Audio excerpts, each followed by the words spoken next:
Hey there, friends. It's me, Miss Wendy. And this week for junior art, I'm feeling a little inspired to read the book The Dot to help us with our art creativity. And this is published by Candlewick Press and it's by Peter Reynolds. Art class was over, but she sat glued to her chair. Her paper was empty. Vashti's teacher leaned over the blank paper. Ah, a polar bear in a snowstorm, she said. Very funny, said Vashti. I just can't draw. Do you ever feel like that? Yeah, I do too. I feel like I want to be creative, but in my mind and what comes out on paper sometimes isn't exactly what I'm imagining, but that's okay. And art can be a practice, but it's also your own individual creativity, and whatever you put out on the paper is something else that somebody else would have never dreamed of. So that's why I really want us to pay attention to this book today. Her teacher smiled. Just make a mark and see where it takes you. Vashti grabbed a marker and gave the paper a good strong jab. There. The teacher picked up the paper and studied it carefully. She pushed the paper toward Vashti and quietly said, Now sign it. Vashti thought for a minute. Maybe I can't draw, but I can sign my name.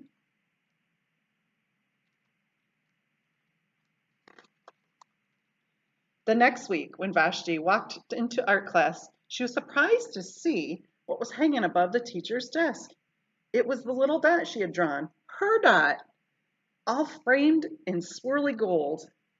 Look, there it is, even with her signature. I can make a better dot than that. So she opened her never before used set of watercolors and set to work. Vashti painted and painted a yellow dot, a green dot, a red dot, a blue dot. The blue mixed with red. Oh, she discovered it made a purple dot. Vashti kept experimenting, lots of little dots in so many different colors. If I can make little dots, I can make big dots too. Vashti splashed her colors with a bigger brush and on bigger paper to make bigger dots. Vashti even made a dot by not painting a dot. And do you see that technique? So she did all around the border and then left that center as white, a white dot. So that was a pretty clever thing to do. And you can see here, she's actually has all her dots, kind of like a museum walk. And at the school art show, a few weeks later, Vashti's many dots made quite the splash. Vashti noticed a little boy gazing up at her. You're really a great artist. I wish I could draw, he said. I bet you can, said Vashti.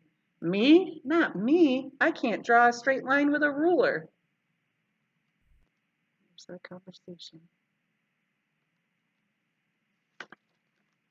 Vashti smiled. She handed the boy a blank sheet of paper. Show me.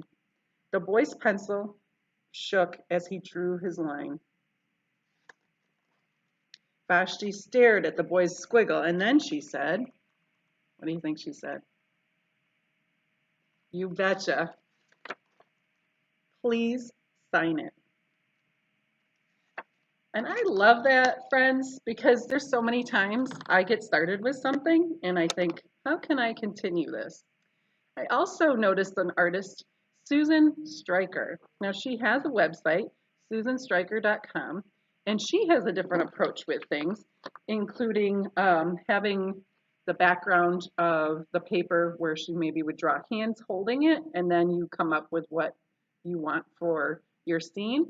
Or maybe she would come up with the horizontal line and maybe people looking into it and then leaving the top all blank. So then you're kind of encouraged to maybe make, the backdrop of what that scene might look like. So there's lots of really creative ideas. Something that I thought might be kind of fun, kind of playing off the whole dot thing and infusing Susan Stryker's art technique. And that is this. I'm using this paper. I'm using cardstock. It's a little thicker. You don't have that, don't sweat it. I'm not completely creasing that because I don't want the crease so much, but I do want a starting point. And I'm going to take my scissors, do a little snip, and then cut just a little circle out of it. Like I said, I'm inspired by the dot story, and I'm inspired by Susan Stryker, who creates something with the backgrounds afterwards. And are we looking for a perfect circle? No, just try your best. So, see how I made my circle? And now, look at that. I'm inspired.